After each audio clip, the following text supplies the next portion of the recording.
haufahamu majina ya kata mbalimbali hapa nchini. Jana nilikufahamisha kata moja iko kule mkoani Pwani inaitwa Viziwaziwa. Leo kuna kata nyingine. Kwa sababu mkuu wa wilaya ya Maswa tunaelekea huku, Mheshimiwa Dr. Vincent Naano amefika katika kata ya Masela. Katika hiyo kata Masela amefika kutatua mgogoro wa wananchi ambao waliwafukuza watumishi wa serikali waliofika kwa ajili ya upembuzi yakinifu na usanifu wa eneo linalofaa kwa ajili ya ujenzi wa bwawa. Mwanahabari wetu Anita Balingilaki akiwa katika kata hiyo ya Masela na taarifa hii.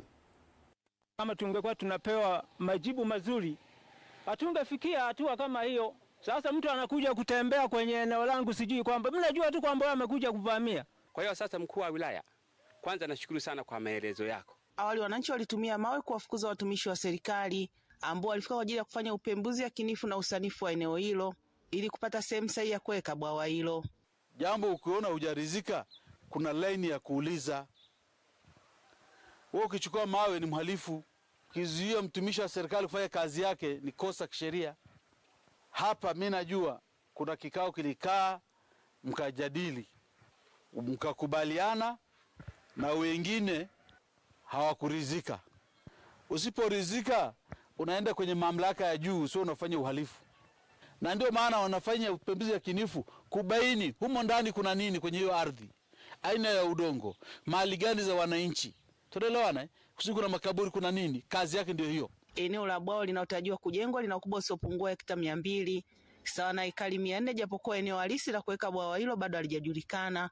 Na upembuzi yakinifu utaonyesha ni wapi bwawa linatakiwa kujengwa na kiasi cha gharama zinazotakiwa. Tulienda kufanya upembuzi yakinifu na usanifu katika mradi wa Masela. Lakini tulipofika pale tukakutana na jambo ambalo kwa kweli liliweza kutushangaza kidogo, baada ya wananchi wa kata ya Masela kutokukubali kupokea ama kutoa ushirikiano katika ile kazi ambayo imetupeleka, ambapo tulikuwa tunaenda kuweka beacons. Na hizi beacons kitamu ilikuwa ni kwa ajili ya control points ambapo tutaweza kufanya katika kazi ya survey. Kwa hiyo waliweza kukataa kabisa tusiweze kuchimbia zile beacon. Lakini pia tulienda na timu ya udongo kwa ajili ya kuchukua sampuli za udongo ili kuhakikisha kujua kwamba je, huu mradi ambao tunaenda kufanya katika hii ardhi utakuwa na sifa zipi. Hapa ni baadhi ya wakazi wa kata hiyo wakitoa maoni yao mara baada ya kumsikiliza mkuu wa wilaya hiyo. Kwanza nashukuru sana kwa maelezo yako. Na imani ya kwamba huwezi ukasikia tena vurugu au kombeo kama nani ulisema kwamba watu walikuwa na kombeo. Huwezi ukasikia swala la kombeo. Sema elimu, wananchi hawakuwa na elimu. Lakini siku za nyuma sikupewa ule mwanga kwamba nitaishije baada ya ile bwawa kuchimbwa. Nina watoto na familia, nina watoto nasomesha kupitia ile eneo langu. Kwa hiyo sasa kama ningepewa elimu kwamba wewe tunaweka bwawa, kinachofuata ni hivi, tutafanya hivi na hivi. Kwa hiyo sasa nilikuwa nimeachwa tu giza bila kupewa elimu yoyote, mheshimiwa. Sasa mimi kwa binafsi, kwa hali kama hii ya lambo hili ndio linataka kuleta vurugu. Kwa maana hiyo tunaona tu watu wanakuja kupima maeneo ya watu ambamo wamelala bibi zetu, ambamo tunapatia chakula humo.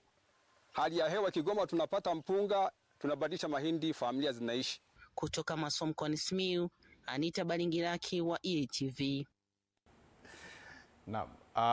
Kata ya Masela umetoka kuona watu hapo. Ingekuwa taarifa za habari zinasomwa na Mateja, angekuambia vizuri wakazi wa kata ya Masela. Sasa wale mnaogawa majina makata mwe makini. Kuna kata